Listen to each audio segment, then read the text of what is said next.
turut serta pasti ada di sini. Enggak, kenapa Prof katakan harus membongkar? Karena Prof meyakini Dia harus membongkar. bahwa akan ada banyak bukan yang hanya terjerat. Dia sendiri. Pasti bukan dia sendiri, betul. Bukan hanya dia sendiri. Saya nggak memastikan harus pasti dia sendiri, tidak Iya. sendiri dia. Dan yang sekarang ditetapkan tersangka itu masih terlalu sedikit menurut Anda? Karena akan lebih masih banyak. terlalu sedikit. Dan Ada banyak nama-nama besar yang mungkin juga akan terlibat. nah itu dia. Nanti saya persilahkan, tapi sebelum ke Prof Binsar, saya ingin ke Bung Yudi dulu, silakan.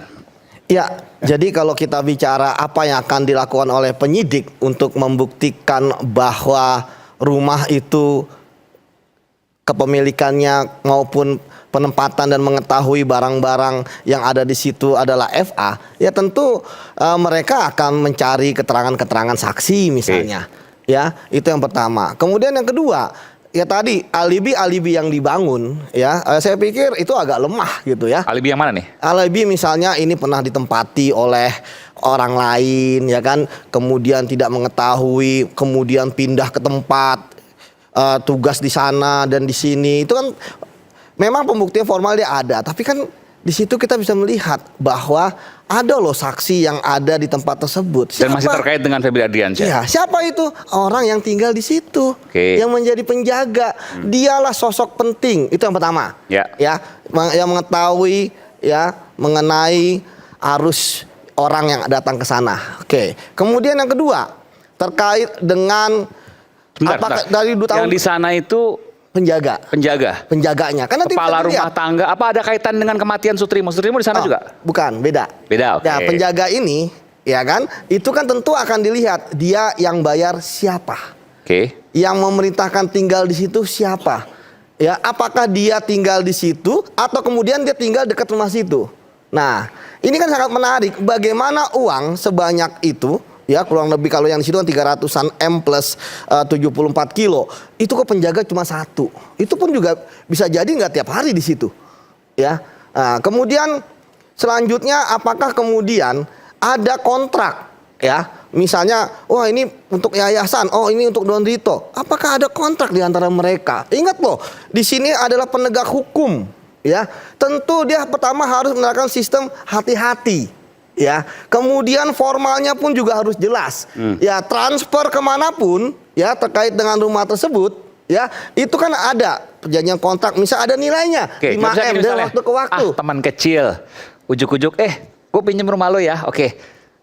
Mau bawa berangkas nih, isinya ya nanti isi belakangan lah. Ujuk-ujuk bawa berangkas, masuk ke dalam rumahnya yang tidak pernah ditempati itu, lalu kemudian diisi emas 74 kg dan uang sekian banyak 300 M tadi ya. Kalau total kan 47 M dari beberapa tempat, tapi di sana mungkin sekitar 300 miliar dan emas 74 kg. Nggak mungkin itu. Nggak mungkin lah sederhana itu. Ini kan adalah orang penegak hukum. Ingat loh. Pasti dia nanya, itu uang dari mana? Eva ini kan itu isi dia kan ahli pencucian uang juga. Ya. Jadi Kajati, ya kan Jampitsus gitu kan. Nggak masuk akal. Kita aja hati-hati menerima transfer dari orang ke rekening kita, hati-hati apalagi ini. Ya. Jadi banyak loh formil-formil yang bisa dicek, termasuk LHKPN juga dicek.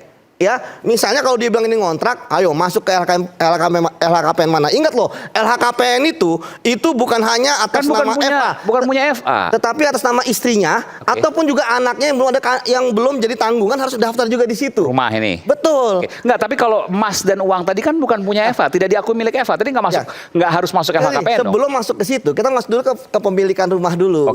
Ya kan, di kepemilikan rumah ini, kalau misalnya penyidik sudah berhasil membuktikan bahwa oh benar FA ini, maka apapun yang ada sesuatu di dalamnya itu punya dia. Jangankan yang nggak jelas seperti ini, yang tidak diakui dalam kompleks miliknya Jampitsus. Yang saat ini kan berkembang ya, bagaimana para pelaku tindak pidana korupsi itu menggunakan aset-aset yang bukan atas milik dia. Ada rumah bukan atas milik dia sertifikatnya, tapi tiap hari dia di situ. Ya, tiap hari dia dan keluarganya beraktivitas di situ. Ada mobil ya atas nama orang lain digunakan oleh dia sehari-hari. Nomine, betul. Ini bagi saya ini kan pelajaran paling sederhana dalam pencucian uang, ya kan. Nah, kemudian tadi berangkas itu bisa dilihat dari saksi nanti siapa yang buat, ya kan. Kemudian kapan datang di sana, kemudian uang-uang itu yang ada. Ya saya pikir saat ini kan sudah berkembang loh, bukan hanya 2 tersangka tapi tambah 1 lagi. Plus jangan lupa ada juga yang di LPSK. Ya, jadi secara material memang saya merasa sudah kuat, ya kan. Tetapi memang saat ini kan lagi diuji formilnya, ya kan. Nah, tapi nggak jadi masalah bagi saya. Formil itu kan uji koreksi. Jadi kembali lagi bahwa bagi saya kasus ini memang sudah kuat gitu ya. Nah, tinggal ya bagaimana ya penyidik ya ini kemudian ya benar-benar memperkuat pembuktian dan kemudian yang paling penting adalah melindungi para saksi-saksi. Saya berharap bahwa bukan hanya satu saksi yang dilindungi oleh PSK, tapi saksi-saksi yang lain ya. Karena bagi saya kasus ini lebih banyak kepada keterangan saksi untuk memperkuat. Dan saksi-saksi itu adalah orang dekat yang berada di rumah. Apakah itu penjaga, ataukah tukang kebun, ataukah sopir? Mas Aiman, nah ini saya dulu waktu jadi penyidik ya sering ke ruang Uda Febri juga gitu kan, udah kan jubir gitu ya. Jubir, ya. Ya kita kan diskusi ya bahwa sebenarnya saksi-saksi yang menjadi saksi mahkota, yang membuka kotak Pandora bukanlah saksi-saksi yang terkait dengan jabatan struktural. Misalnya dirjenkah, kalau dia itu saksinya menteri, irjenkah, tetapi saksi-saksi yang tidak mempunyai jabatan, bahkan kerjanya informal yang ada di sekelilingnya. Ya, tadi sopir, tukang kebun, ajudan, ya kan, ya. Tukang kebun, yang mengetahui aktivitas di situ siapa. Misalnya siapa yang sering kedatang ke rumah tersebut, kemudian melihat berangkas, ya kan, kemudian membuka dan tahu nomornya. Apakah kemudian Don Rito tahu nomornya?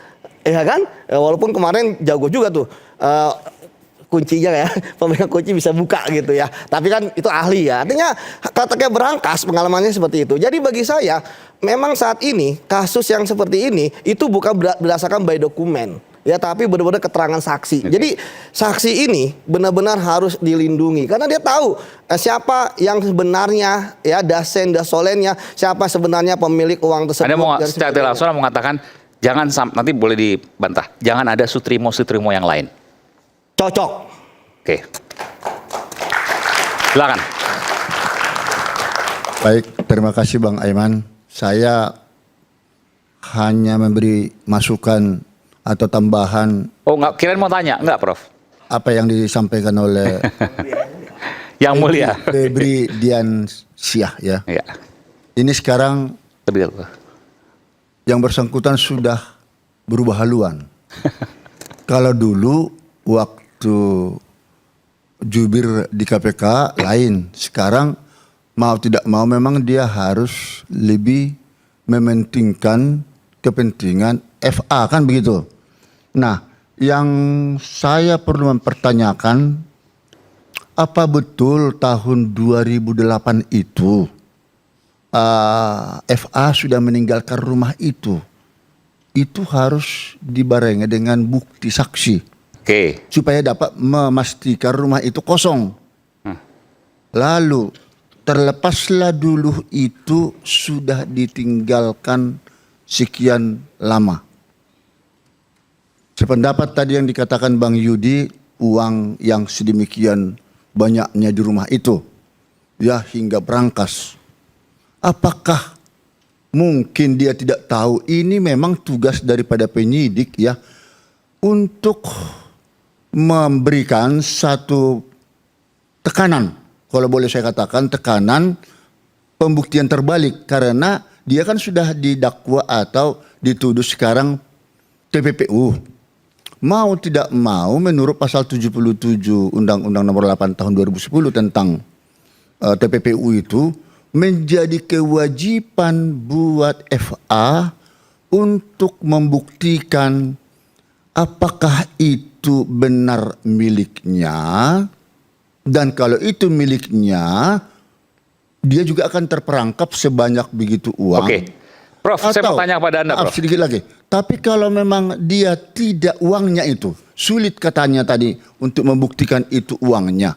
Dia juga harus bisa membuktikan bahwa itu bukan merupakan hasil. Lebih dekat lagi. Ya, oke. Bukan merupakan hasil tindak pidana kejahatan, kan begitu. Jadi tidak terlalu sulit sebenarnya untuk mencari tahu itu uang milik siapa. Itu terus mau tanya apa? Oke. Soal berangkas, saya mau detilkan soal itu. Ya. Soal berangkas tidak dimiliki oleh Febri Adriansyah. Uangnya juga 476 miliar tadi. Emasnya juga 74 Siapa yang bisa kilogram. membuktikan? itu tidak miliknya. Nanti Tidak dapat penyidik membuktikan. yang harus membuktikan. Saya ingin tanya, apakah mungkin rumahnya milik FA, tapi berangkas dan isinya yang sebegitu banyak bukan milik FA?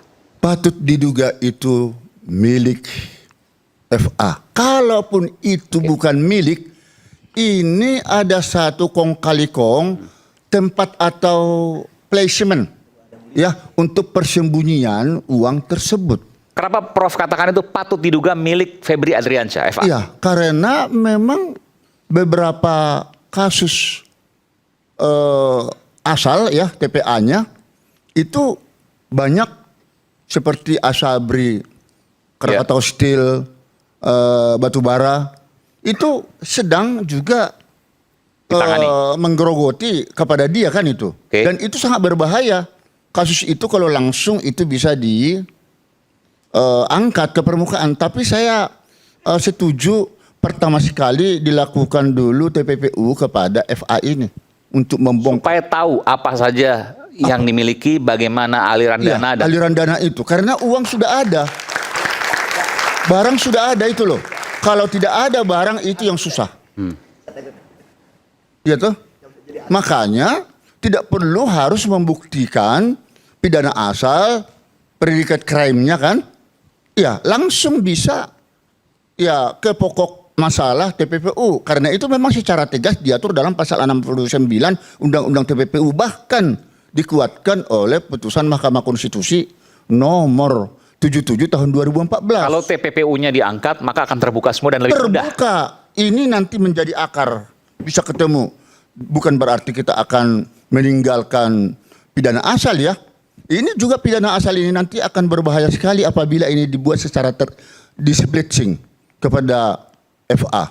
Kenapa?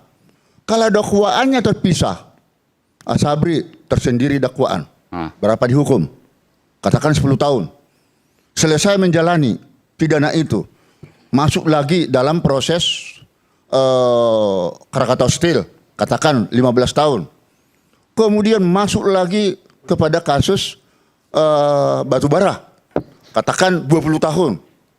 Jadi ketika selesai dia menjalani pidana dari kasus korupsi itu, dia akan masuk lagi dipidana di dalam kasus-kasus lain termasuk TPPU-nya. Ini bahaya. Jadi mau tidak mau FA di sini harus membongkar secara transparan siapa saja sebenarnya yang terlibat di dalam peristiwa ini. Kenapa Prof hanya dia sendiri. Kalau hanya dia sendiri bahaya dia. Jadi di sini ada dealnaming atau media player ya, yaitu penyertaan dan turut serta pasti ada di sini. Enggak, kenapa Prof katakan harus membongkar? Karena Prof meyakini dia harus membongkar bahwa akan ada banyak yang terjerat. Pasti bukan dia sendiri, betul. Bukan hanya dia sendiri. Saya nggak memastikan harus pasti dia sendiri. Tidak sendiri dia. Dan yang sekarang ditetapkan tersangka itu masih terlalu sedikit menurut Anda? Karena akan lebih banyak. Terlalu sedikit. Dan ada banyak nama-nama besar yang mungkin juga akan terlibat. Nah itu dia.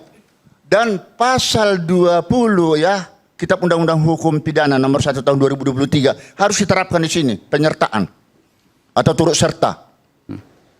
Kalau dia sendiri nanti yang melaksanakan atau yang melakukan tindak pidana korupsi ini hampir sama dengan Jarod Frikar kan? Dia sendiri. Apakah itu uangnya dia sendiri? Bukan. Nah ini yang berbahaya saya lihat nanti. Memang hukuman Jarod mungkin tidak terlalu tinggi ya. Nah ini diharapkan dengan rekan-rekan hakim yang ada sekarang dalam menangani ini. Apabila ini nanti masuk dalam persidangan, harus betul-betul hakim konsisten dengan gajinya yang sudah begitu tinggi ya. Oke. Ya, 90% loh dinaikkan oleh Presiden Prabowo. Udah pensiun duluan sih. Bermain mata lagi di sini, hakim. Oke baik, kita berikan tangan untuk Prof Binsar. Silakan, Prof Iksan. Kalau saya ngelihatnya money follow the transaction. Uang itu ngikutin transaksi, mana larinya. Pertanyaannya menarik, kalau transaksinya jatuhnya ke Sentul dengan emas, itu beyond the transaction-nya apa? Itu yang mesti diubah. Jadi kalau prinsip money follow the transaction, kita mesti bertanya. Sebentar, audio monitor bisa dinaikin lagi? Biar kita tahu bahwa ada transaksi besar di balik itu. Itu yang pertama. Kalau kita bilang ada transaksi besar, maka kalau dibilang itu tidak diketahui ada brankas dan kemudian juga tidak ada diketahui isinya, untuk seorang jaksa itu problem besar karena uangnya terlampau besar. Itu problem besar karena emasnya 74 kilo. Dan kan bukan miliknya. Itu justru menjadi Anda sangat berbahaya di situ ketika Anda menyatakan itu bukan miliknya tapi ada di rumahnya. Kenapa bahayanya, Prof? Bahayanya, Anda telah membiarkan satu rumah kondisi itu menjadi sasaran bagi kalangan banyak bahwa itu ada uang besar di dalamnya. Kan Anda sedang mengundang resiko. Uang yang demikian rupa ada di situ, walaupun di brankas, dan ada emas di situ. Itu kalau kita tahu Sentul, Aiman, pada model klaster-klasternya kayak gitu, memang pengamanannya bagus gitu ya. Tapi pada saat yang sama ketika Anda masukin uang besar, maka Anda sesungguhnya sedang mengundang sesuatu di belakang itu. Nah, maka runtunannya pertama tadi selain manifold transaction, saya akan ngejar rumah itu sebenarnya statusnya kalau tadi dibilang oleh Febri sebagai bukan tidak lagi ditempati gitu ya. Maka secara sertifikat itu punya siapa? Hak miliknya konkretnya itu punya siapa sesungguhnya. Tadi disebut oleh Yudi, kita mesti gak tanya. Tapi bukan sekedar tanya sama si penjaga. Berangkasnya bukan punya FA, isinya juga bukan punya FA, yang merupakan uang dan juga emas. Nah disitulah muncul kecurigaan-kecurigaan yang tadi sudah disebut oleh Fitro. Bagaimana Anda membiarkan satu duit sebesar itu dengan... Dan emas. Gini loh. Anda punya rumah di Sentul. Rumah di Sentul itu rumah mewah. Yeah. Untuk masukin brankas dengan tinggi seperti itu, Anda ngebongkar loh. Anda ngebongkar loh. Dan tidak sembarang. Itu ngebongkar loh. Nggak masuk akal ini, Man. Sebentar gini. Anda sebut deh, Anda pakai US dollar. Yeah. Tapi juga ada rupiah. Anda sebut kayak gitu. Kalau jumlahnya sampai 746 miliar. Itu Anda butuh brankas seperti itu. 1 meter tingginya gitu. Ya, Anda memang harus ngebongkar. Anda harus ngebongkar rumah, ngebobok rumah, nggak bisa sembarangan. Ingat kasus pajak yang akhirnya dia gali karena disimpenin emas segala macam itu. Ingat di kasusnya? Karena dia nggak bisa nyimpen lagi sampai dia bangun bunker kan? Oke. Itu aja kelihatan di situ. Pada perspektif itulah saya melihat begini jadinya. Oke, dia bilang itu bukan punya rumahnya, tapi dibiarkan rumahnya dibongkar sedemikian rupa. Kalau Anda mengontrakan, sebut deh begini, 2008 saya nggak tinggal lagi di situ, saya kontrakin. Untuk kemudian dibongkar masukin berangkas, si pengontrak harus minta izin sama ke pemilik, nggak bisa enggak. Mustahil dia nggak minta izin. Loh, selalu si pengontrak bilang, saya mau pasang berangkas di situ untuk taruh. Anda sebagai pemilik rumah, loh, kenapa Anda pasang brankas? Anda siapa? Ini salah satunya nih. Sebesar ini, bentar kita putarkan coba ya. Oke, silakan. Sebesar ini pasti akan, ini coba bisa putarkan lagi. Akan menimbulkan pertanyaan bagaimanapun kalau Anda tampilin brankas sebesar itu. Ya, ini di dalam lemari.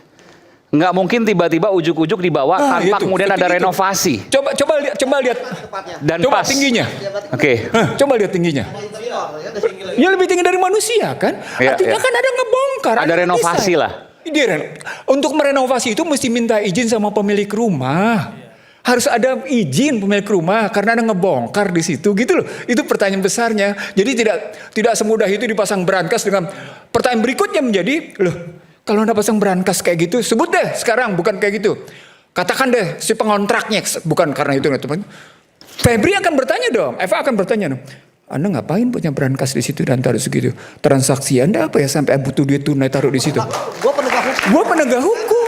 Itu kan muncul pertanyaan-pertanyaan kayak gitu loh. Bagaimanapun gitu akan muncul pertanyaan-pertanyaan begini. Ini ngapain nih? Loh, saya jaksa, kemudian saya tahu apalagi terus jabatan berikutnya di Jakarta sebagai Kajati. Wow. itu dari situ. Dari situ sesungguhnya pertanyaan saya lebih lanjut. Oke, Anda taruh duit gede. Terus rumusnya adalah money volume transaction. Karena berikutnya nanti, ini beban berikutnya masalahnya. Yang kemudian menjadi asimetri. Tapi kemudian menjadi masalah besar bagi Febri sebagai pengacara. Aset recovery. Saya geser langsung ke level 4. Jadi Febri yang tadinya, ini menarik di sini problemnya. Febri yang tadinya sebagai subjek hukum, penegak hukum, terus menjadi objek.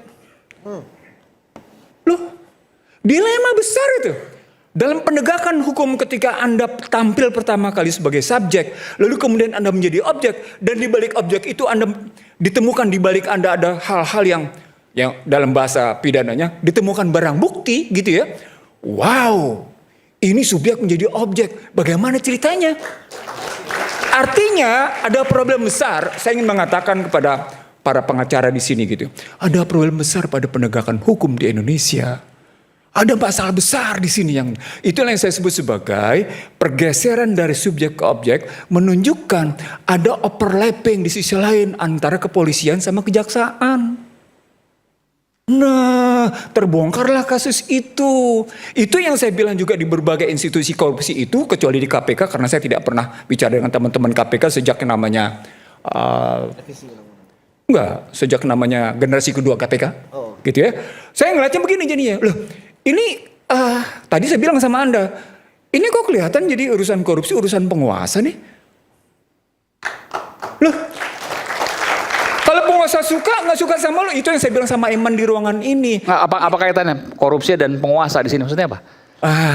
Kalau penguasa yang nggak suka, lu gue kriminalkan.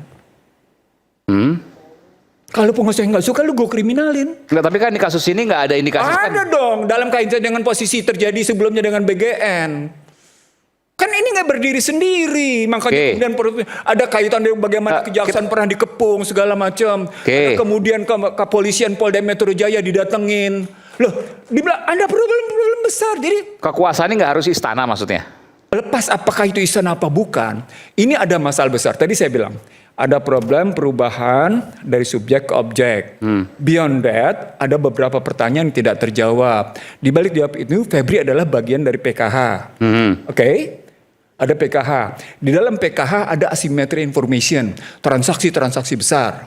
Itu mesti kita tanya di situ. Kita tanya, kasusnya muncul kemudian Asabri, kasusnya 22,78 triliun. Udah langsung dinyatakan sebagai Febri sebagai tersangka. Kasus Krakatau Steel 66,9 triliun, Febri tersangka. Kasus batubara PLTU 5 triliun. Bersangkutan juga tersangka. Kalau kita jumlahin transaksi seperti ini saya belum tahu lagi bagaimana dengan kasus Jiwasraya, bagaimana dengan kasus yang namanya Timah yang juga gede, karena itu juga di bawah kekuasaan itu. Maksudnya apa nih? Corruptors fight back. Lah, maksudnya apa yang kemudian di situ termasuk BGN tadi yang ditangani oleh Febri, kemudian dia melawan balik menghajar Febri. Nah, kan di sini jadi ada pertarungan reputasi. Ada pertarungan reputasi di antara penegak hukum di sini.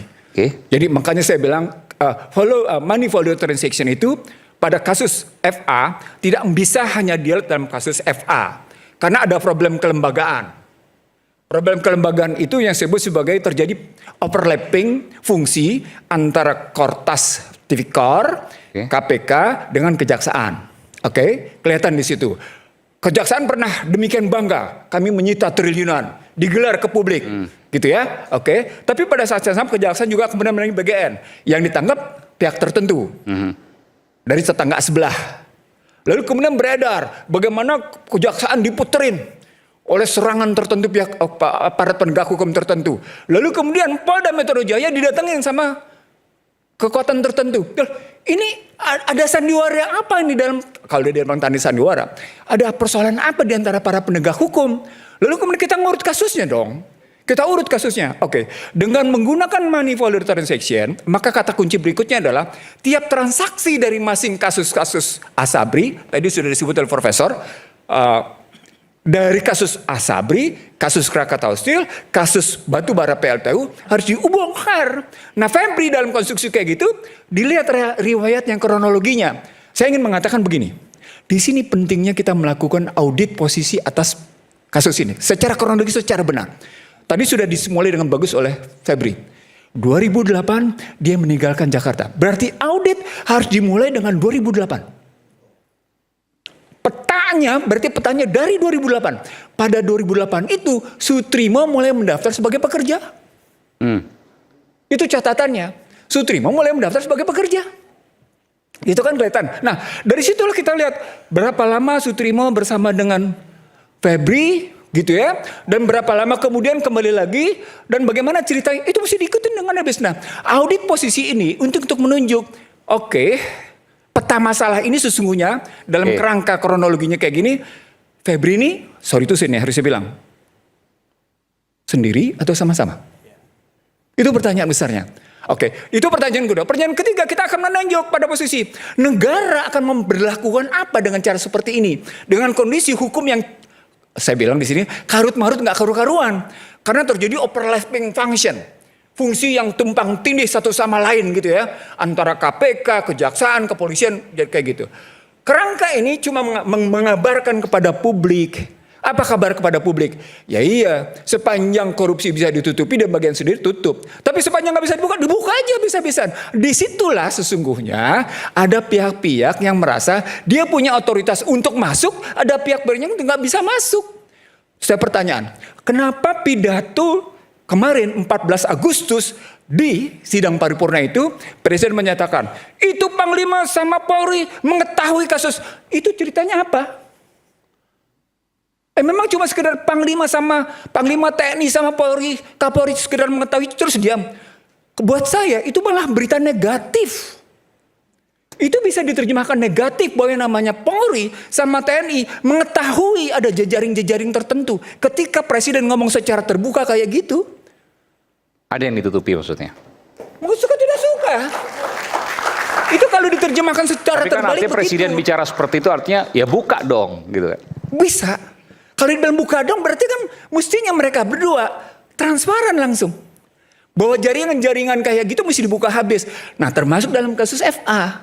Nah kalau kemudian kita masuk ke secara rigid kita masuk ke dalam posisi konstruksi. Subjek, objek, aset recovery. Maka pertanyaan besarnya ini asimetriknya. Memang berapa nilai asetnya? Mana yang mesti dipulihkan? Berapa nilai yang mesti dipulihkan? Temuannya berapa? Kenapa pada Febri bisa didapatkan 746 miliar 74 kilo? Itu pertanyaan-pertanyaan ekonomi pidana sudah. Bukan lagi sekedar pertanyaan biasa. Loh, oh iya, bagaimana kemarin aset didapat? Muncul tadi kajiannya. Tindak pidana asalnya apa? Kalau tindak pidana asal berapa? Loh, bagaimana kemudian muncul isu Febri punya rumah di Kebayoran? Febri punya rumah di Cipete, Febri punya rumah di sini. Loh, ini apa nih? Bagaimana cara ngurutnya? Itu tadi yang saya bilang. Bikin peta, audit posisi untuk kita ketahui bagaimana duduk masalahnya. Di situ butuh transparansi. Maka ketika Presiden menyatakan, Panglima TNI, Kapolri, Anda tahu bagaimana? Di situ sesungguhnya kalau kita mau lihat ada niat baik. Nah sekarang tinggal persoalan para pihaknya saling mau nutup-nutupi. Saya ingin menggunakan istilah menarik dari satu konsultan hukum, konsultan ternama di dunia. Dia bilang begini, dalam kasus korupsi di Indonesia, ketika kami melakukan investigasi audit, yang terjadi adalah concealing each other. Bayangkan tuh. Jadi panggung Indonesia sebagai dunia negara yang korupsi kayak gini itu sudah terbuka ke internasional dengan menyatakan dari si konsultan tadi menyatakan dalam kasus korupsi Indonesia para pihak yang kami lakukan investigasi sesungguhnya melakukan concealing. Apa? Concealing. Penyembunyian satu sama lain. Saling menyembunyikan. Concealing each other. Saling menutupi. Nah itu problem besarnya. Gitu ceritanya Iman. Oke. Dan ketika peta itu kemudian sudah didapat, semua aktor-aktornya akan terungkap. Menurut saya ketika saya melihat itu begini Aiman. Saya ngelihatnya pertama dalam keinginan Presiden memperbaiki pendapatan negara lewat PKH gitu ya. Saya kebetulan dengar problemnya sesungguhnya bukan hanya pada persoalan luas yang ilegal, izin yang ilegal. Sekarang pertanyaan, luas yang ilegal Anda putihkan dengan administrasi. Value-nya berapa? Value-nya berapa? Asimetrik nggak? Asimetrik.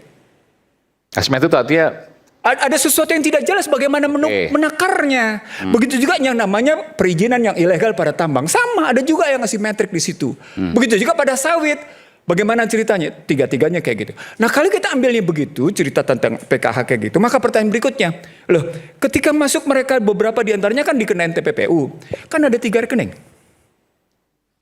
Rekening yang memang disita, rekening yang dinyatakan sebagai escrow, baru kemudian dilihat ada nggak TPPU. Ketiganya. Yang mana yang sesungguhnya ambil baik buat negara? Cuma yang pertama yang disita. Escrow. Gede. Untuk mencarikan escrow, Anda harus bicara dengan kejaksaan, kepolisian, lapas, pihak yang bersangkutan, dan bank. Gede nggak? Nilainya triliunan juga gedenya.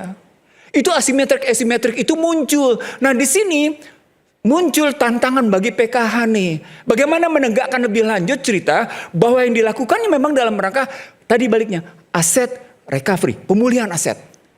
Itu dibebankan pada Febri sebagai jampitsus. Ulang, itu dibebankan pada Febri sebagai jampitsus. Nah, ketika Febri berperan sebagai jampitsus untuk memulihkan aset, enak dong dia. Dia boleh melakukan penyidikan, dia boleh melakukan penuntutan, dia boleh melakukan pelaksanaan, lalu kemudian dia bisa menetapkan pemulihan aset. Coba, bereser nggak peranannya? Dahsyat itu secara ekonomi, hukum ekonomi itu dahsyat luar biasa. Nah di sini siapa yang bisa ngontrol? Jamwasnya berperan sebagai apa? Masuk nih institusi Kejaksaan Agungnya. Bagaimana Jamwas ngontrolnya? Bagaimana kejaksaan mengontrolnya? Nah kita tidak tahu soal itu, blank soal itu. Kita tidak mengerti sampai seberapa jauh mekanisme kerja PKH gitu ya, mengembalikan aset itu dengan tugas utama ada pada Febri. Begitu Aiman. Oke, kita kembali nanti. Isu hangat keadaan bikin penat, apalagi kalau tidak bisa mencerna dengan cermat. Jangan lupa secangkir kopi yang hangat dan nikmat untuk menemani kebersamaan dalam program Rakyat Bersuara bersama saya Aiman Wicaksono. Kita kembali setelah jeda.